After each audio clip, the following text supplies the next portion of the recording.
அடுத்து keynote speech delivery by Mrs Mekala Ramamurthy.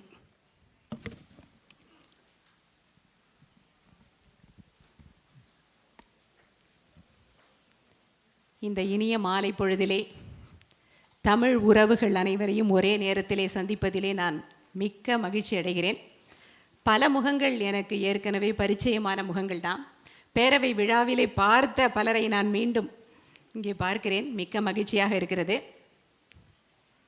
Plano Tamil பள்ளியினுடைய வெள்ளி விழா நிகழ்வுக்கு என்னை அழைத்து சிறப்பித்த இந்த பள்ளியினுடைய நிறுவனர் விசாலாட்சி மேடம் அவர்களுக்கும், துணை நிறுவனர், அவங்க தானே நிறுவனர், துணை நிறுவனர் வேலு ஐயா அவர்களுக்கும் என்னுடைய மனமார்ந்த நன்றியை நான் தெரிவித்துக் கொள்கிறேன்.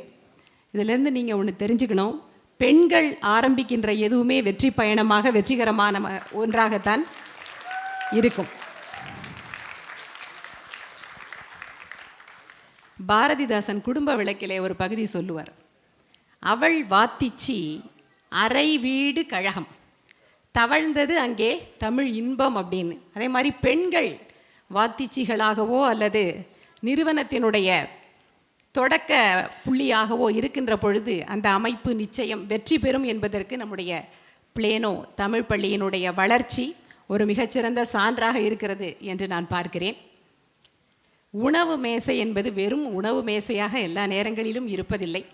பல புதிய திட்டங்களை தோற்றுவிக்கின்ற இடமாகவும் இருக்கும். உணவு மேசையில் சண்டையும் போடுவாங்க, பல புதிய சண்டைகளும் பல குடும்பங்களிலே உருவாகும். ஆனால் நல்ல குடும்பங்கள் அங்கிருந்து பல பல்கலைக்கழகங்களையும் உருவாக்கும் என்பதற்கும் இந்த பள்ளியினுடைய தொடக்கம் ஒரு சான்றாக அமைந்திருக்கிறது. 2001ஆம் ஆண்டு இல்லையா, 2001ஆம் ஆண்டு நம்முடைய வேலு சாரும் அவருடைய துணைவியாரும் அந்த உணவு மேடையிலே அமர்ந்து சிந்தித்திருக்கிறார்கள். அப்போ தான் அவங்க பையன் தமிழ்நாட்டிலிருந்து இங்கே வந்திருக்கிறாரு. நல்லா தமிழ் பேசிகிட்டு இருந்த பையன் இங்கே வந்ததுக்கப்புறம் சரியாக தமிழ் பேசவில்லை அப்படிங்கிற அந்த கவலை. எப்படியாவது நம்ம இந்த மண்ணிலே நம் பிள்ளையை போல தடுமாறி கொண்டிருக்கின்ற எல்லா குழந்தைகளுக்குமே தமிழை கற்றுக் கொடுத்து விட வேண்டும், நம்முடைய வேர்கள் தொலைந்து போய்விடக்கூடாது என்ற அடிப்படையிலே தான் அவர்கள் இந்த பள்ளியை ஆரம்பித்திருக்கிறார்கள். அவங்கள்ட்ட விசாலாட்சி மேடம்கிட்ட பேசிகிட்டு இருந்தப்போ அவங்க சொன்னாங்க, வீட்டிலேயே தான் நாங்கள் இந்த பள்ளியை ஆரம்பித்தோம். சில ஆண்டுகள் வீட்டுக்குள்ளேயே 2-3 அறைகளை கொடுத்து பிள்ளைகளை நாங்கள் படிக்க வைத்தோம். நாங்களே தான் பாடத்திட்டத்தை உருவாக்கினோம், நாங்களே எழுதுவோம், நாங்களே படம் வரைவோம், எல்லாமே நாங்களே செய்து உருவாக்கிய அந்த முயற்சி தான் படிப்படியாக வளர்ந்து ஒரு பெரிய நிலையை அடைந்திருக்கிறது. மனிதர்களுக்கு மட்டும் பரிணாம வளர்ச்சி இல்லை, பள்ளிகளுக்கும் உண்டு. அதை நம்ம பார்த்துக்கிட்டே வரோம். அவங்க கைப்பட எழுதின அந்த குறிப்புகளை வைத்து ஆரம்பித்த பாடத்திட்டம் இப்போ பெரிய அளவில் வளர்ந்து அவர்கள் பள்ளிக்கு என்றே ஒரு தனியான பாடத்திட்டத்தையே உருவாக்கி மிகச் சிறப்பாக அவர்கள் வழி நடத்தி வருகிறார்கள். இப்போ அவங்க பாடத்திட்டத்தையே கூட பலர் பின்பற்றி வருகிறார்கள், போற்றுகிறார்கள் அப்படின்லாம் அவங்க சொன்னாங்க. ஆக ஆரம்பத்திலே 7 குழந்தைகளோடு ஆரம்பிக்கப்பட்ட இந்த பள்ளி 25 ஆண்டுகளிலே 3000க்கும் மேற்பட்ட மாணவர்களை, எவ்வளோ பெரிய சாதனை பாருங்கள், 3000க்கும் மேற்பட்ட மாணவர்களை அயலகத்திலே, அதை நீங்கள் அண்டர்லைன் பண்ணிக்கணும், அயலகத்திலே 3000க்கும் மேற்பட்ட மாணவர்கள் தமிழ் கல்வி கற்று அதிலே புலமை பெற்று வெளியேறி இருக்கிறார்கள்ங்கிறது ஒரு மிகப்பெரிய சாதனை. இந்த நேரத்தில் ஒரு உண்மையை சொல்லணும், தமிழ்நாட்டில் கூட இவ்வளோ பேர் தமிழ் கல்வியெல்லாம் ஆர்வமாக கற்றுக்கொள்வதில்லை. பள்ளிகளிலே தமிழ் கல்வி கட்டாயம் இல்லை. தமிழே படிக்காமல் முனைவர் பட்டம் வரை கூட நம்ம வாங்கலாம். ஆனால் இங்கே அயலகத்திலே நாம் கவலையோடு நம்முடைய மொழியை தொலைத்து விடக்கூடாது. பெருஞ்சித்திரனார் சொல்லுவார், மொழிதான் ஒரு மனிதனுக்கு விழி, மொழிதான் ஒரு மனிதனுடைய அடையாளம், அதை நம்ம எந்த காரணத்திற்காகவும் இழந்து விடக்கூடாது என்று. அந்த கவலை எப்போவுமே தாயை பிரிந்து இருக்கிறவர்களுக்கு, பக்கத்தில் இருக்கிறவங்களை விட தொலைவில் இருக்கிறவங்களுக்கு தான் அந்த தாயினுடைய அருமை தெரியும்னு சொல்லுவாங்க. அதே மாதிரி தாய்மொழியை நம்ம மக்களை பிரிந்து இருக்கிற நமக்குத்தான் அந்த ஒரு வேதனையும் தவிப்பும் அதிகமாக இருக்கிறது. எப்படியாவது நம்ம மொழியை காப்பாற்றிட மாட்டோமா, எப்படியாவது நம்ம குழந்தைகளை தமிழில் பேச வச்சிட மாட்டோமா. அது மட்டும் இல்லை, ஊரில் இருக்கிறவங்கள்ட்ட அப்போ தானே பேச முடியும் இல்லையா. அங்கே இருக்கிறவங்க என்னென்னமோ புள்ள இங்கிலீஷ் எல்லாம் பேசுதுன்னு கோவை சரளா சொல்கிற மாதிரி நம்ம பேசுகிறது இல்லைன்னா அவங்களுக்கு புரியாது. அங்கே இருக்கிறவங்களோட நம்ம தொடர்பு கொள்ள வேண்டும் என்றாலும் தமிழ் கற்றுக்கொள்ள வேண்டும் இல்லையா. அதற்காக அவர்கள் ஆரம்பித்த அந்த பயணம், குழந்தைகள் தமிழிலே பேச வேண்டும், எழுத வேண்டும், படிக்க வேண்டும். அந்த மூன்றும் சேர்ந்தாதான் அவர்களுக்கு அந்த மொழியிலே புலமை வந்திருக்கிறது என்று பொருள். அந்த மூன்றையும் உத்தேசமாக நோக்கமாக கொண்டுதான் அவர்கள் இந்த பணியை ஆரம்பித்திருக்கிறார்கள். அதிலே மிகப்பெரிய வெற்றியையும் கண்டிருக்கிறார்கள் என்று நம்ம பார்க்க முடிகிறது. இங்கே இருக்கின்ற ஆசிரியர்கள் எல்லோருமே தன்னார்வ ஆசிரியர்கள் தான். நாங்கள் தமிழ்நாடு மாதிரி ஊதிய உயர்வுக்காகலாம் போராடுறதில்லை. ஊதியமே இல்லைன்னாலும் கூட தமிழை வளர்க்க வேண்டும், மொழியை நம் குழந்தைகளிடம் கொண்டு சேர்க்க வேண்டும் என்ற நோக்கத்திலே இங்கு பணியாற்றுகின்றவர்கள் எல்லோருமே தன்னார்வ ஆசிரியர்கள் தான். வார இறுதி நாட்களில் அவங்களுக்கு இருக்கக்கூடிய பல வேலைகளுக்கு நடுவிலே தான் அவர்கள் இங்கே வந்து பணியாற்றுகிறார்கள். எக்ஸ்ட்ரா டைம் ஒதுக்கி அவங்க இந்த பணியை செய்து வருகிறார்கள்ங்கிறது ஒரு மிகப்பெரிய சாதனை இல்லையா? அது எவ்வளவு முயற்சியும் உழைப்பும் போட்டால் அது அவங்களுக்கு வெற்றிகரமாக போகிறது என்று நம்ம பார்க்கிறோம். இப்படியாக அந்த பயணம் தொடர்ந்து நடந்து கொண்டிருக்கிறது.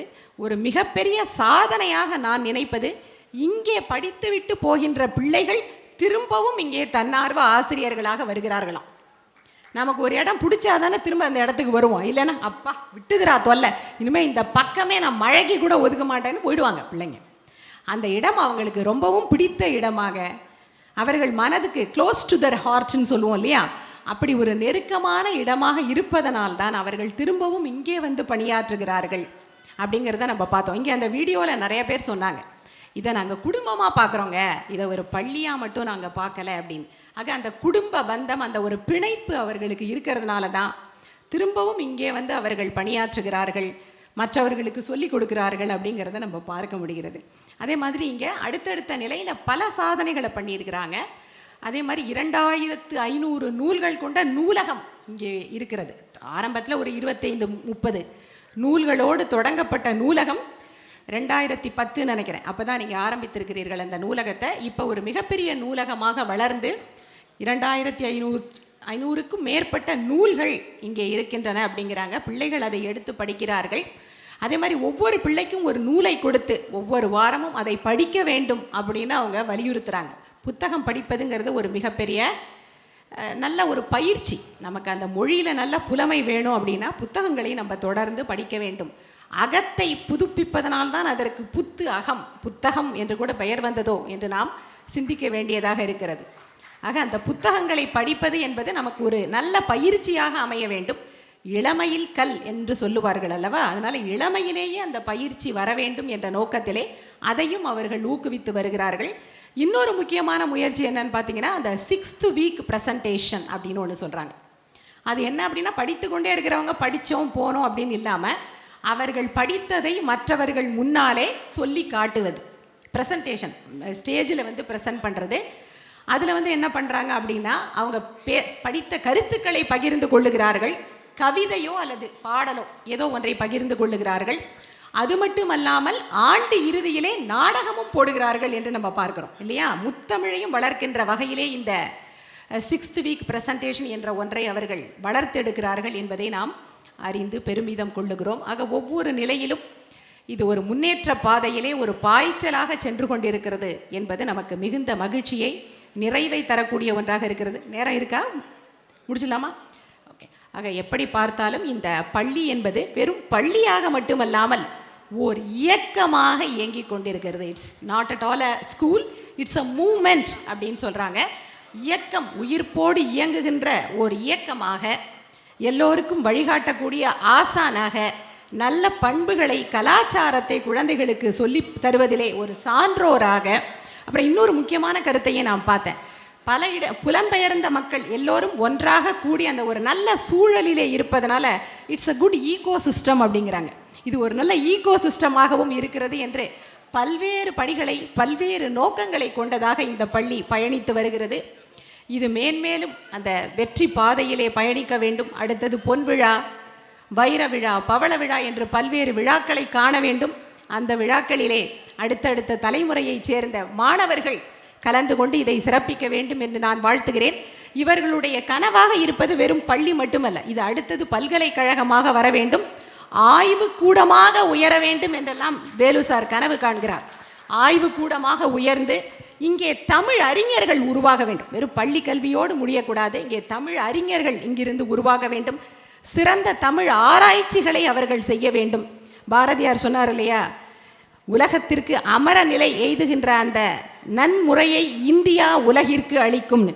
அதே மாதிரி ஒரு நல்ல ஞானத்தை இந்த உலகத்திற்கே அளிக்கக்கூடிய பிள்ளைகளாக மாணவர்களாக பிளானோ தமிழ் பள்ளியினுடைய மாணவர்கள் எதிர்காலத்திலே உருவாவார்கள் என்கின்ற நம்பிக்கை எங்களுக்கெல்லாம் இருக்கிறது. ஆக அந்த ஒரு நல்ல பணியை தொடர்ந்து முன்னெடுத்து செய்து வருகின்ற இந்த இணையருக்கு எங்களுடைய பாராட்டுக்களை நான் தெரிவித்துக் கொள்கிறேன். இந்த ஒரு நல்ல நிகழ்விலே கலந்து கொண்டு சில வார்த்தைகளை பேசுவதற்கு எனக்கு வாய்ப்பளித்தமைக்கு மிக்க நன்றி. அடுத்தது பொன்விழாவிற்கும் நான் வருவேன், அழைக்கப்படுவேன் என்று நினைக்கிறேன். நன்றி, வணக்கம்.